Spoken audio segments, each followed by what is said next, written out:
This is Behind the Headlines, with behind-the-scenes analysis on issues affecting Pennsylvanians, sponsored by the Susquehanna Valley Center for Public Policy. Now, here's your host.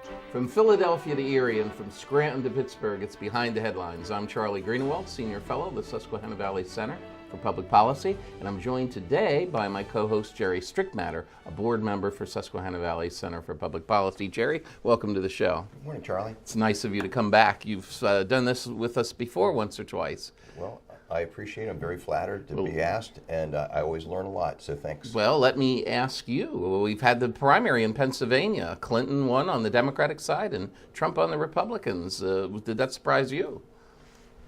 In a way, a year ago would have surprised me, but this is a year of surprises, so I think people should stay tuned because it's like 1968 again, and so I think there's a lot more surprises coming up. Well, speaking of surprises, we have one of the most pleasant surprises that anyone could want. We have one of the state's top political analysts with us, Dr. James Broussard from Lebanon Valley College, professor of history. Jim, welcome to the show. Glad to be here. Yeah. Well, we have had you on before, but it's been on quite some time. It's been a while. And it's time for you to come back to talk about the primary.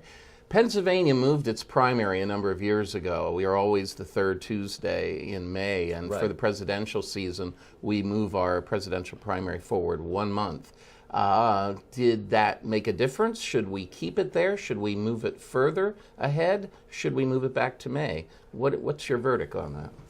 Well, it's usually even April is too late to have much impact. This year, of course, is highly unusual, and Pennsylvania was really one of the key states because Trump winning far more delegates than I think people thought he would here essentially started his slide toward victory.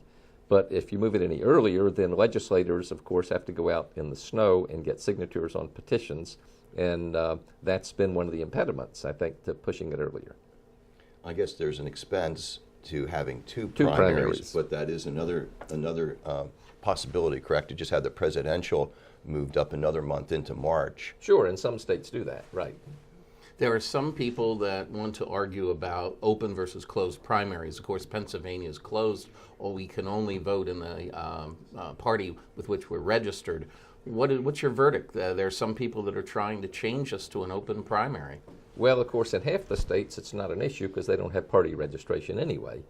But if you think that the point of parties nominating candidates is to pick the person who best suits your party's principles, it doesn't make much sense to have people come vote who don't share your party's principles. Well, to expand on that, the half, looking this year, how did that work out? Did it seem as if both parties were influenced by people that had nothing to do with the parties that the candidates were running in? Because they're more like celebrities running now, or entitled candidates. Well, I think on the Democratic side, certainly Sanders would say that he drew his support precisely from people who support real Democratic policies more than Clinton.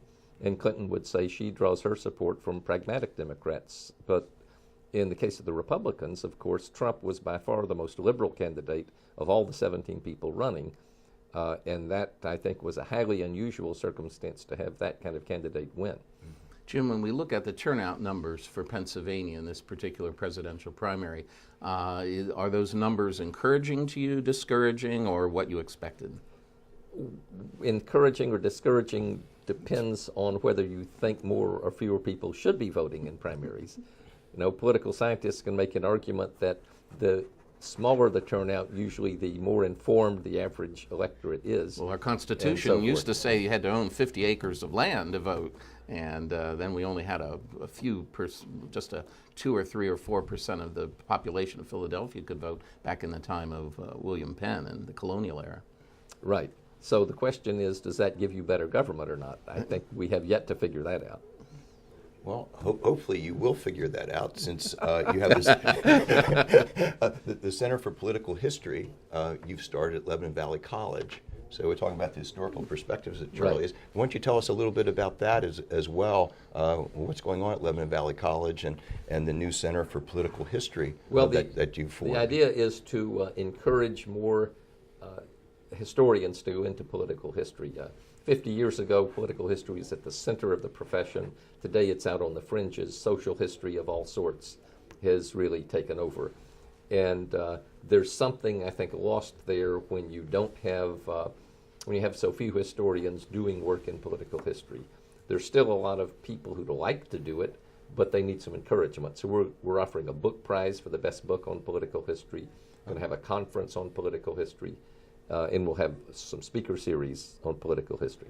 Okay, so in order to get in touch with you about, with our viewers across the Commonwealth, how do they get in touch with you? What's the website that they should get in touch with you? It's just lvc.edu, Lebanon Valley College's website. Oh, great. Thanks. Okay. Jim, in Pennsylvania, we allow now online registration for voters. Do you think that was a good idea? Do you think that introduces the possibility of more voter fraud in areas like Philadelphia, for example? What's your opinion of online registration? Well, in terms of turnout, I don't think online registration makes a lot of difference. Voting is a habit, and if you don't have the habit, whether you're on the rolls or not, you're not likely to show up.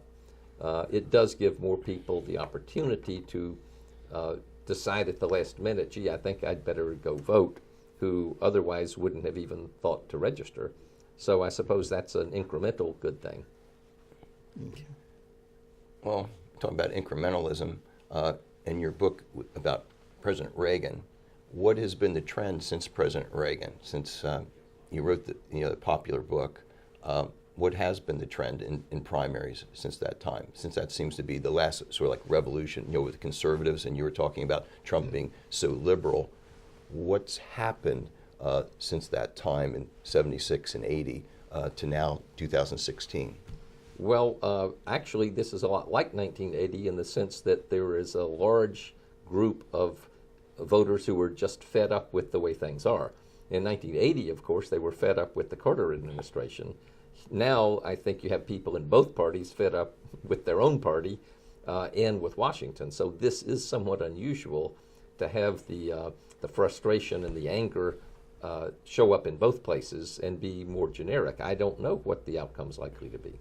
Jim, we have less than 2 minutes here. As a longtime professor at LVC, you've seen young people's interest grow and wane in politics. Where are we right now with young people and their involvement in politics?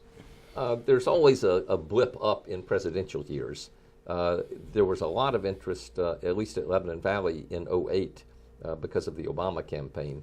Much less in 2012, and I don't see as much this year either as there was then. Is there a reason for that, being that the junior high schools, middle schools, high schools, they've eliminated civics, problems of democracy, sort of continuing that trend, the liberal trend of doing away with parties and sort of away with borders and whatever that's why they don't know, and so that they don't know how much it affects them and how they should be studying more. That's part of it, but students are also like the general population, where there's also higher interest in turnout in presidential years. Last question, Jim. Well, maybe not. Maybe we have a full minute. What did this primary tell us about the relevancy of the Democratic and Republican statewide political organizations? Did they deliver this time or not? Are they relevant? Yes and no. Obviously, the Democratic organization from Washington on down was determined to get rid of SESTEC, and they succeeded in doing that. The Republican organization, of course, would have liked to have another candidate for president, and they failed in doing that. But for Attorney General? Oh, for Attorney General, on those less focused races, the organization can still play a big role. Okay, last question now, Jim. Party rules for the selection of delegates. Are they fair? Do they work well? Do they need to be changed? We have a lot of controversy in the Democratic Party about superdelegates and them favoring that whole rule, favoring Clinton. What do you think about delegate selection rules? It all depends on what you want the process to produce. Do you want it to produce a candidate who the average party voter likes best, or do you want it to produce a candidate who the party leaders think is most electable? Okay, you've heard it, folks. The voice of history and the voice of reason here with Dr. Broussard from Lebanon Valley College. Jim, we want to thank you for joining us. We'll be back with a second segment right after this. Stay tuned. Behind the Headlines is brought to you as a public service by the Hospital and Health System Association of Pennsylvania, helping hospitals provide healing, health, and hope to communities across the state. And by the Pennsylvania Business Council, envisioning a commonwealth in which residents enjoy a very high quality of life in sustainable communities. The council works aggressively to define key long-term policy strategies and solutions to make the commonwealth more competitive, creating and sustaining a better Pennsylvania. Additional underwriting provided by the Worrell Corporation Foundation, based in Carlisle, Pennsylvania, by the Edward H. and Jeannie Arnold Foundation, and by the Pennsylvania Manufacturers Association. Business in Pennsylvania is our business. Behind the Headlines is also supported as a public service by Daily Express, transporting construction, farm, and industrial equipment throughout the United States, and by Blackford Ventures, LLC, a private equity firm seeking to make significant investments in real estate, proven business enterprises, and their leaders. Find out more at www.blackfordventures.com. And by the Pennsylvania Highway Information Association, the go-to source to learn about transportation projects and issues. Visit pahighwayinfo.org. Welcome back to the second segment of Behind the Headlines. On this segment, Jere and I are lucky enough to have with us one of the state's premier reporters, veteran reporter from the Pittsburgh Tribune Review, Brad Bumsted. Brad, welcome to the program. Thank you, and it's a pleasure to be here. It's so nice to have you back. There's certainly been no shortage of political news to talk about this campaign season.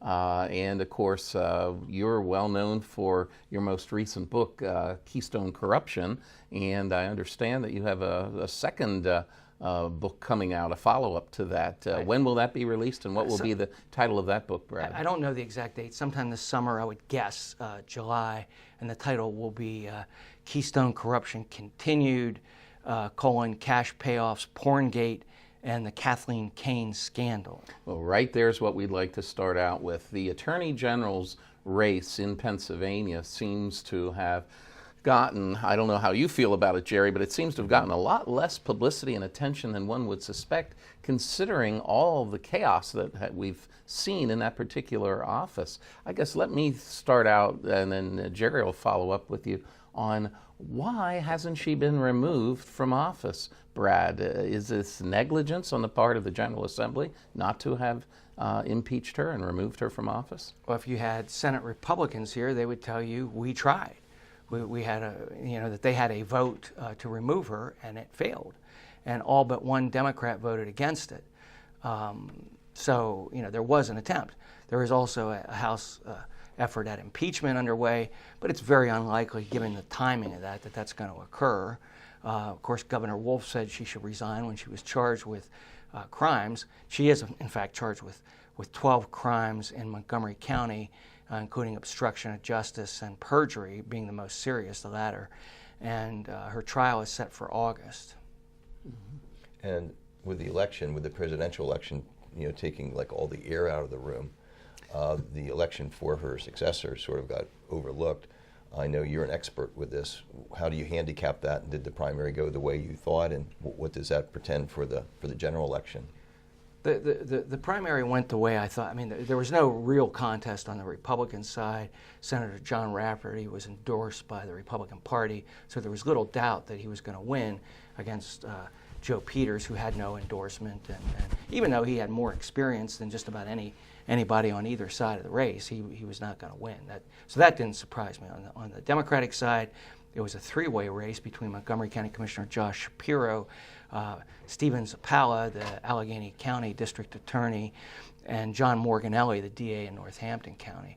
And I believed up until the polls closed that Shapiro had an edge, but it wasn't a major one, and there was a chance that Zappala could win depending on how much labor support he got in the city of Philadelphia. And he did have labor support there. But on election night, as I watched the numbers come in, at first it looked like Shapiro wasn't going to get out of the city of Philadelphia with the kind of margin that he needed. But as the night went on, that margin increased, and then he won fairly handily. Shapiro's career is very interesting, isn't it, Brad? Several years ago, I wouldn't have suspected that he would be looking for the Attorney General's position. How did all this come about? How would you reflect on his career, and where's it going?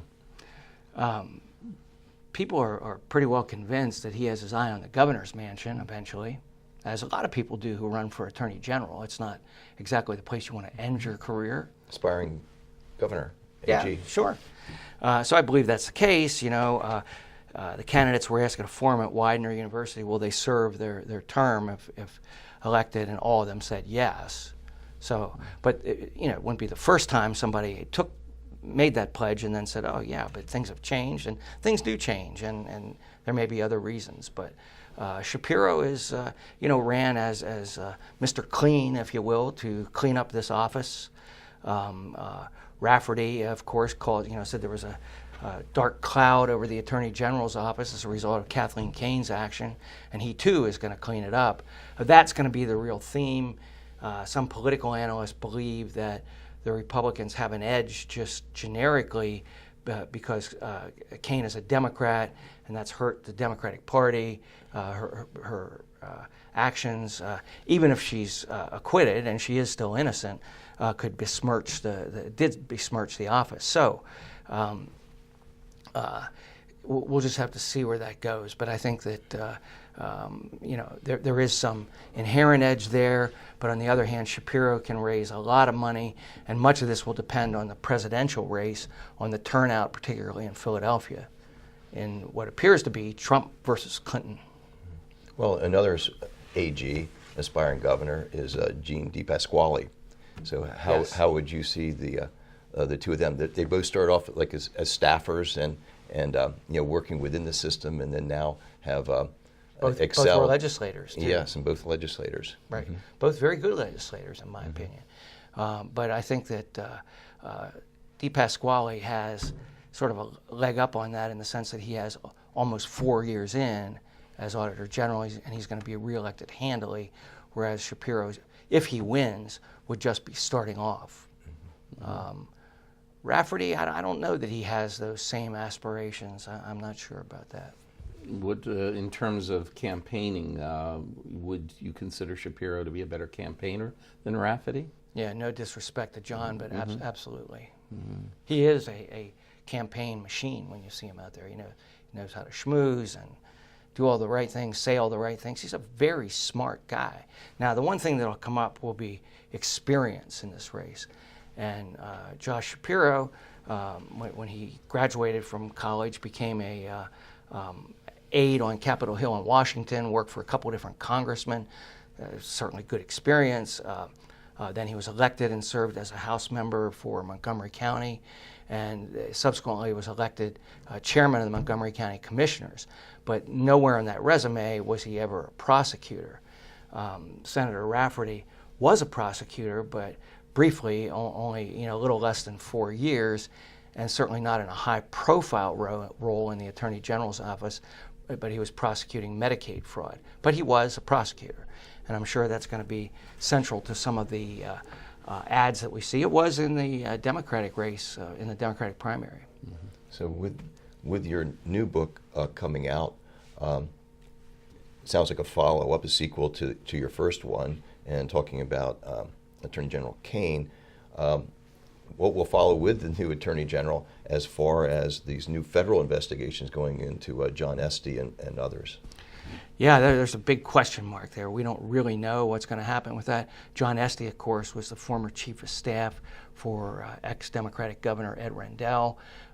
He pled guilty recently in federal court to wire fraud for basically keeping some campaign money that FBI agents posing as businessmen gave him to get legislation through, and he kept $13,000 of $20,000 he was given. I hear more talk on the Hill about that than just about anything else.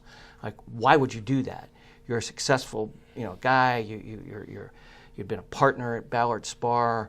He went on to become vice president of Hershey Trust, where he made over $700,000 a year. Do you need that kind of money? And I don't know the answer to that. I knew Esty when he was Rendell's chief of staff, and he was was very competent. He was very good at putting together, overseeing the deals that John Purcell and Mike Vion and the others made for legislation. He always treated me well. I thought he was a nice man, but he's in deep trouble here.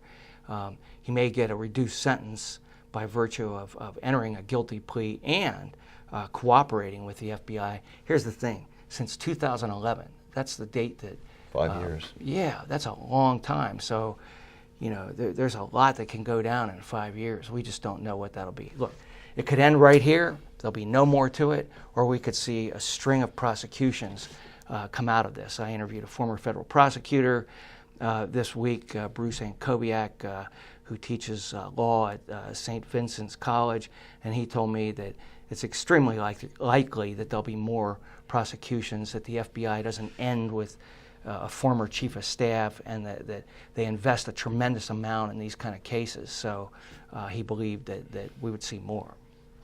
What's going to happen at the Hershey Trust? Do you think there seems to be this relationship between Esty sitting on the Hershey Trust and the Attorney General's office, and the Attorney General's office was increasingly seemed to be concerned that the trust wasn't being executed according to the wish of Milton Hershey, and this all got pulled into this. How do you see this playing out, Brad? I don't know whether that's related to it or not, whether it's solely related to, what the U.S. Attorney's Office has described it as an investigation into lobbying in Harrisburg. So Hershey Trust doesn't quite fit with that. On the other hand, we know that, after Esty had become, more or less an agent of the FBI, in quotes, working for them, he's there at Hershey Trust, first as general counsel and then as a vice president, but he was instrumental in putting this consent decree together with the Attorney General's office for what they had early alleged were some abuses of spending and that sort of thing. When Kathleen Kane became Attorney General in 2013, a deal was made for this consent decree with Hershey Trust. Critics say, pretty much letting them off the hook with some pretty easy steps to reform, but I haven't studied that. I can't say for a fact whether that's the case, but that's how it's been portrayed. In fact, there's a book about it written by Bob Fernandez of the Philadelphia Inquirer, who did a great job covering all this stuff, and it's called The Chocolate Trust. And I've read parts of it, and it's very authoritative, and he's done a tremendous amount of work on it. If you want to know about the Hershey Trust and the deal with the Attorney General's office, he's the guy to read. What other issues do you think that we should be letting our viewers know about that'll be coming up now? You sort of have the inside scoop on being the top reporter in the Commonwealth. What do you think they would be looking to see with the budget coming up and all the related bills that deal with that, and then also going in, it's an election year, so that makes that a little bit different too. Is this going to be like a 1968 year, where everything is different? And different things are going to keep happening because of the dynamics of the primary for president, or is it going to be the same as usual year? In other words, is this a silent majority there for Trump? Are those Trump supporters, the silent majority? The thing I was really getting to was all the unrest we had. We already had Baltimore go up in flames. Oh my gosh, Detroit had taken place already. And Detroit, and all these things happened in '68. And that helped spur the formation of a Martin Luther majority. King was assassinated. Yes. Yeah. Right. I was a senior in high school in 1968, so. I wasn't looking at this as a reporter, obviously, at the time, or you see might not be here. 2016 sort of being very interesting convention time and election time. Well, and, sure. And how that will affect our budget. Yeah, I don't know about how it'll affect the budget, but it's hard to believe that anything other than the fact that Donald Trump has exercised a hostile takeover of the Republican Party of Pennsylvania. For good or for worse. Now some Republicans are trying to decide, will they get on board with him or not, or where do they go? And, Clinton, of course, is going to be a formidable opponent. there are more and more polls that have been taken at this point that show that it's a possibility that Pennsylvania could go Republican in this presidential season. Do you have any thoughts about that, Brad? No, just a gut feeling that that's entirely possible, despite being a blue state all these years, in the past. Presidential. Yeah, the enthusiasm for Trump. I mean, people were telling me that if you really dissect the numbers and look at different areas in terms of the people who are going out to vote for him, it's really a phenomenon. So we'll see, but I think it's certainly within the realm of possibility, despite the history of cycles going back to Clinton's first win, I think, Bill Clinton's first win.